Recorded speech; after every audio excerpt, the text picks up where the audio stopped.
Hi guys, I'm Terry Carell and welcome to the Copperwood Pork store right here in Kingston. Here is where all the caterers, chefs and foodies like myself come for everything they need that has pork. Pork chops, loin, ribs, even custom cuts are available.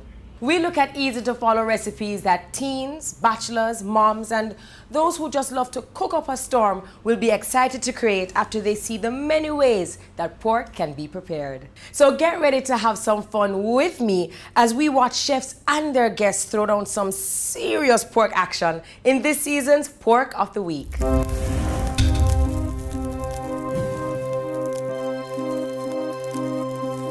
So beside me, I have Chef Karl Thomas, chef at Lillian's at UTech. Yes, that's correct. This looks like a lot of stuff.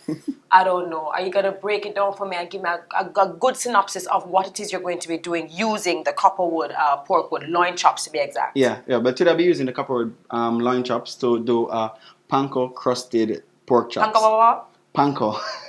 Panko is actually it's a Japanese style breadcrumbs. So they bake this bread just to shape it down for... Exactly, for breadcrumbs purposes. It doesn't have any color.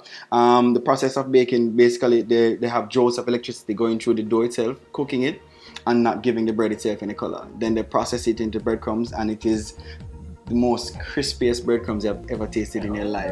Trust me. Will do. I'm looking forward. I see some sweet potatoes. I know you have a lot of stuff. Right, so it's gonna be a complete entree, right? And so we're gonna coat the pork, and that's gonna be our main protein item. It's gonna be served with mashed sweet potatoes, sauteed vegetables, and we're doing carrots and chocho. But as usual, we want to support the local market, so we use local vegetables, and we're gonna be serving it with a citrus butter sauce. Great. And for our viewers, we just want to remind you guys that we're trying to do something that anyone can do, even you guys, because I've already established who I am and that I'm a fantastic cook. So congratulations, I have Nicholas and Anna Kate, newly weds. They're pretty much still on their honeymoon. Thank you for agreeing to be in my kitchen. I'm going to leave the chef and I'm going to leave you guys in his perfectly capable hands, and we're going to see you whip up a dish using Copperwood Loin chops. Loin chops. And you guys know I'm just gonna come in and make sure everything is fine, eat the food, you know, have a good one. Anna Kate, please don't burn down my kitchen. I'm gonna have you work on the pork for me. So you're gonna basically come on this side, you're gonna put on a pair of gloves, and myself and Anna Kate is gonna get the sauce started. And how much ginger was that really? Like a teaspoon, right? And about 4 to 6 ounces of orange juice. And that will come to us in a minute. Alright, I'm just putting it in the bowl. You're gonna put 3 pieces in the bowl. That's fine. I'm gonna try to find a big piece. Should the sugar dilute? It will dilute Just gradually as the sauce comes up to temperature. Okay. You use a spoon to kind of pick it out. Some garlic. And some salt and pepper.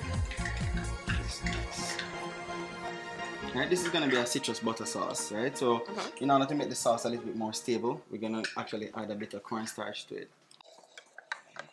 Add it now.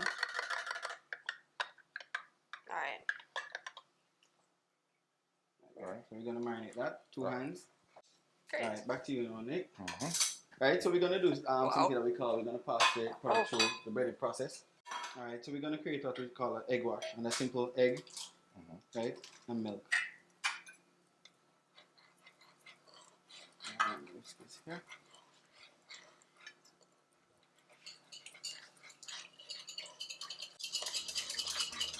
Right, and this helps the product to the breadcrumbs instead of to stick to the pork. Okay. Right? It's very, very important. If you miss a step when you're breading a product, it doesn't make sense to continue because it's going to basically fall apart.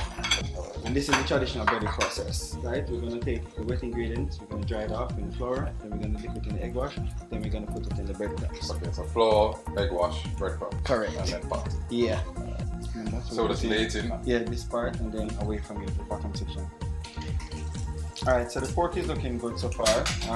Time to add the butter? Yeah, go ahead. We can add our chocho to that. Well, I'm a big chef man. No, I can't flip it. I can mix it. You can smell the aroma coming out of the vegetables, so it's coming Smell out it? nicely. I'm focused on this, right? Then sometimes when we fry or roast a particular product, it's always good to allow it to rest before we actually serve it. At the same time, you want those juices to kind of Stay come back inside. together. Yeah. Yeah. If you do it too quickly, you're gonna end up that when you cut into it, all the juices gonna run out of it. You don't want that to happen. Okay. I'm gonna put the sauce back on just to kind of get some temperature on it. And after on the cake, we're gonna put the sweet potato down on the plate. And what you can do, use one spoon to kind of take it up, and the other spoon to kind of put it down on the plate. So this is going on fine. In the middle, right dead center in it. Look a little bit of hot. You can put a little bit more on it. Perfect. Right. You're gonna use the tongue to take it up. Put on your spoon so you can hold it. And we're gonna put that right on top of the potatoes.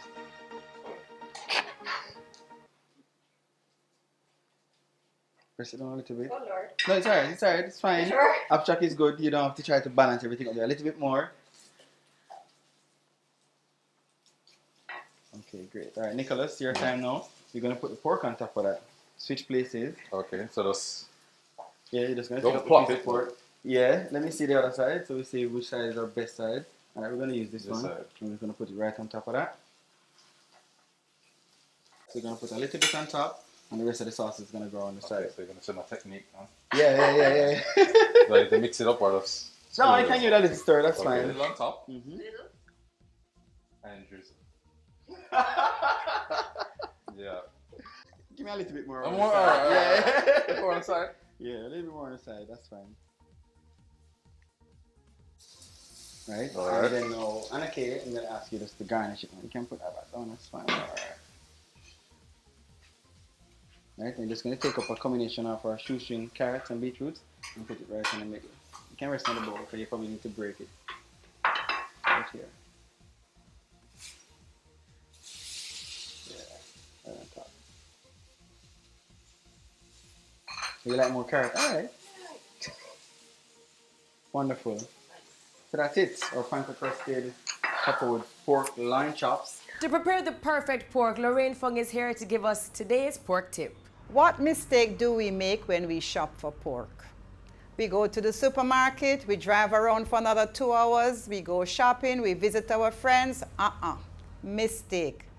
We do not want to continue doing that. As soon as you buy your pork, take it home.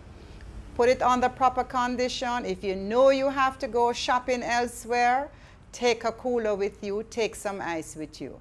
When you get home, please, you need to put your pork in the refrigerator. If you're going to use it tomorrow, put it in the chill side. If you're not going to use it until sometime later, put it in the freezer. Do not remove the pork from the freezer. Soak it in water to defrost it before cooking. Spend enough time, organize yourself, put it in the chill section of the refrigerator so it will come down to room temperature before cooking. If you missed an episode, don't worry, we've got your back. To catch up, visit our Facebook page at facebook.com/Copperwood Pork and let us know what you thought about our episodes. We're on Instagram and Twitter too.